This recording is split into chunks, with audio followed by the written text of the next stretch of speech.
Assalamualaikum warahmatullahi wabarakatuh. Selamat pagi dan salam sejahtera untuk kita semua. Yang saya hormati Kepala SMP Negeri 2 Tempilang.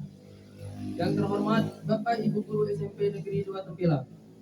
Yang saya cintai dan banggakan adik-adik teman-teman kelas 7 sampai kelas 9 SMP Negeri 2 Tempilang. Pertama-tama mari kita panjatkan puji syukur kepada Tuhan Yang Maha Esa. Karena dengan rahmat-Nya lah kita bisa berkumpul dalam rangka melaksanakan tugas akhir Bahasa Indonesia berpidato persuasif dengan tema dampak COVID-19 di dunia pendidikan. Di SMP Negeri 2 Tempilang yang kita cintai ini.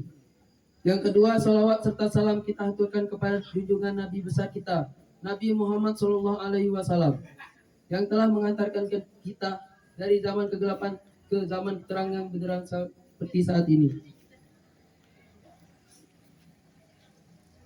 Pertama-tama sebelum saya masuk ke isi pidato, saya sangat berterima kasih kepada panitia yang telah menyelenggarakan acara ini. Dan saya juga sangat berterima kasih kepada Bapak, Ibu Guru dan teman-teman kelas 7 sampai kelas 9 yang telah meluangkan waktunya untuk mendengarkan saya berpidato. Hadirin yang berbahagia, UNESCO menyebut bahwa pandemi COVID-19 mengancam sekitar 570 juta pelajar dari pendidikan prasekolah dasar hingga menengah atas dan sekitar 86 juta pelajar dari pendidikan tinggi di seluruh dunia. Seperti kebijakan yang diambil berbagai negara,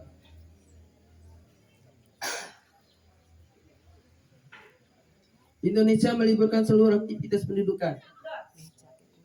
Hal tersebut membuat pemerintah dan lembaga terkait menghadiri alternatif proses pendidikan bagi peserta didik dengan belajar mengajar jarak jauh atau belajar online atau belajar dari rumah dengan pendampingan orang tua. Penerapan kebijakan belajar mengajar saat ini, jarak jauh dari rumah atau belajar online nampaknya tidak menjadi masalah bagi sebagian penjuru tinggi yang sudah memiliki sistem tersebut. Selain itu, dampak lain dirasakan oleh peserta didik dari belajar dari rumah adalah beban belajar terlalu banyak.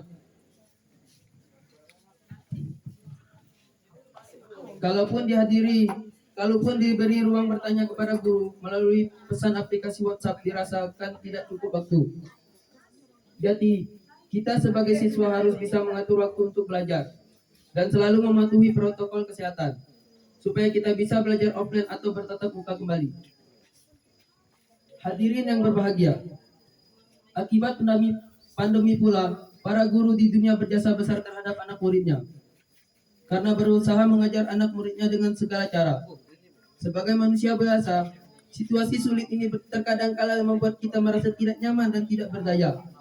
Ada pilihan untuk menyerah, ada opsi untuk mengeluh.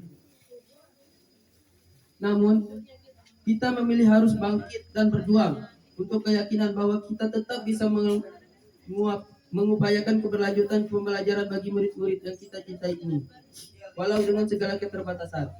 Itu kata-kata guru di sebagian dunia untuk anak muridnya. Kita sebagai muridnya harus bisa mengerjakan tugas yang diberikan guru dengan segala cara apapun. Hadirin yang berbahagia, pendampingan di rumah memungkinkan sebagian orang tua stres dalam pendampingan anak apabila kurang memahami karakter anak. Orang tua merasa bahwa anak susah diatur, maunya main saja, malas belajar. Selain menghadapi perilaku anak dalam menghadapi pembelajaran di rumah, orang tua juga dituntut menjelaskan hal yang dengan materi pembelajaran. Sementara tidak semua orang tua siap untuk itu. Tak jarang ditemukan orang tua memberikan pendampingan belajar kepada putra-putri dengan cara keras, mengancam, memaksa kehendak, atau bahkan dengan memukul jika anak tidak menurut. Pola asuh yang demikian akan membentuk anak menjadi penakut, pemalu, pendiam, gemar melanggar aturan, pendendam, dan kurang memiliki inisiatif. Oleh sebab itu, orang tua harus berhati-hati dalam melakukan pendekatan selama pendampingan anak belajar di rumah. Kita juga sebagai anak harus mendengar perkataan orang tua. Mungkin hanya itu yang bisa saya sampaikan. Terima kasih saya yang tidak terhingga bagi Bapak, Ibu guru dan adik-adik teman-teman dari kelas 7 sampai kelas 9 SMP Negeri 2 Tempilang yang telah mengorbankan waktu dan tenaganya untuk mendengarkan saya berpidato. Saya akhiri, wassalamualaikum warahmatullahi wabarakatuh.